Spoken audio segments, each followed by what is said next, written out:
Hello and Namaste. Today I want to tell you about another unique temple, the Vedanarayana Swamy temple in Nagalapuram. This temple is just 10 kilometers from Surattapalli, which I spoke about in the last post. The main deity of this temple is the Matsya Avatara, or the fish form of Mahavishnu. The Matsya Avatara is the first of the 10 avatars of Mahavishnu. You will find very few temples across India that is dedicated to this avatara.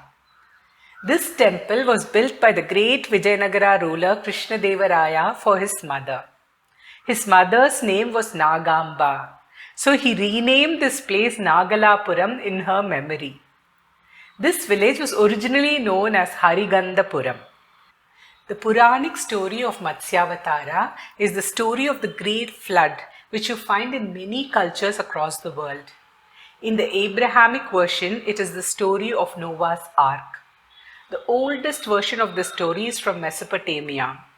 The earliest Indian version of the story is from Yajurveda. It goes like this. There was once a king called Manu. One day, as he was doing his Sandhya Vandanam, he finds a tiny fish in his Kamandalu. To his surprise, the fish speaks to him. He tells him that he is afraid that the larger fish in the water would eat him up and begs Manu to protect him. The fish also predicts that there would be a huge flood which will destroy everything on this earth. He promises Manu that he will protect him when that happens. Manu agrees to help the fish. He puts the fish in a pot of water. It grows rapidly and becomes too large for the pot. Then Manu puts him in a pond. He outgrows the pond the very next day. Then Manu transfers him to a river and he becomes too big for the river too. Finally, he takes him to the ocean. The fish thanks Manu, tells him when the flood would occur and asks him to build a boat and be ready. He also asks him to bring the Saptarishis, the snake Vasuki, and collect every species of animal, plant and seed and keep them in the boat. Manu does as he is instructed. On the day of the flood, the fish comes to Manu. Manu uses Vasuki as a rope and ties the ship to the horn of the fish. The fish steers the ship to the Himalayas, carrying all these beings through the turbulent storm. This is considered the first avatara of Mahavishnu, called Matsya Avatara. In one of the Puranas, it is said that Vishnu took the Matsya Avatara to rescue the Vedas from an Asura who had stolen it from Brahma. Since he saved the Vedas from the clutches of the demon, he is called Vedanarayana Swamy in this temple. The top half of the idol is the human form and the bottom half is like the tail of a fish. The deity looks something like this. This image is from the temple Gopuram. There is strict prohibition of photography inside the temple premises. You have to take my word when I say the temple is really beautiful with lovely pillars and sculptures. It is run by Tirupati Devasthanam and maintained very well. What makes this temple really special is an astronomical event that takes place each year. 3 days in a year, the rays of the setting sun enter the sanctum and fall on the deity. This happens in March in the Tamil month of Panguni. On the 12th, 13th and 14th day of Panguni, the sun's rays fall on Vedanarayana Swamy. On the first day, the sun's rays fall at the feet of Vedanarayana Swamy.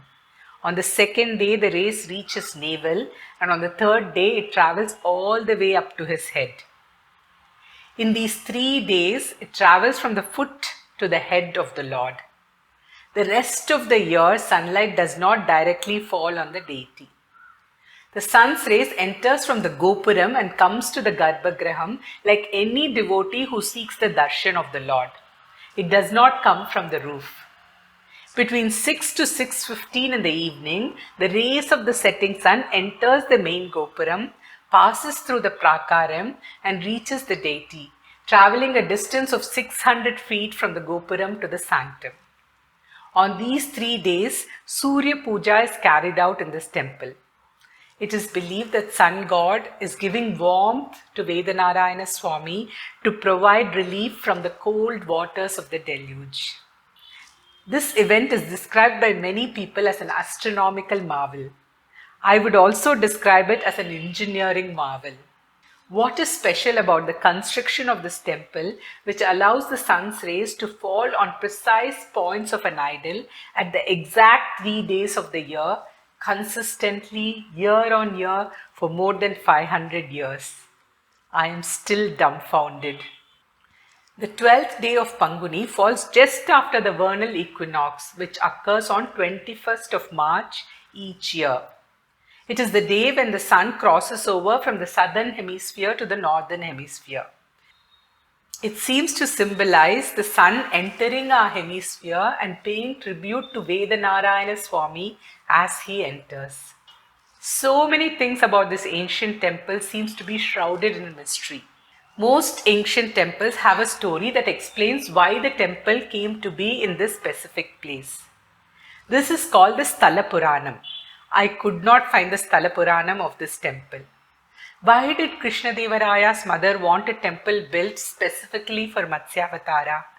Why was this specific spot chosen for the temple? Is there any significance to these 3 days of the year when the sun's rays enter the sanctum? Normally, Vishnu faces east. Why does Vedanarayana Swamy face west? Wouldn't it make more sense for the rising sun to pay tribute to Perumal rather than the setting sun? I did not have any luck finding answers to these questions. If you have any answers, please do share it with me. That's it from me. Thank you for watching.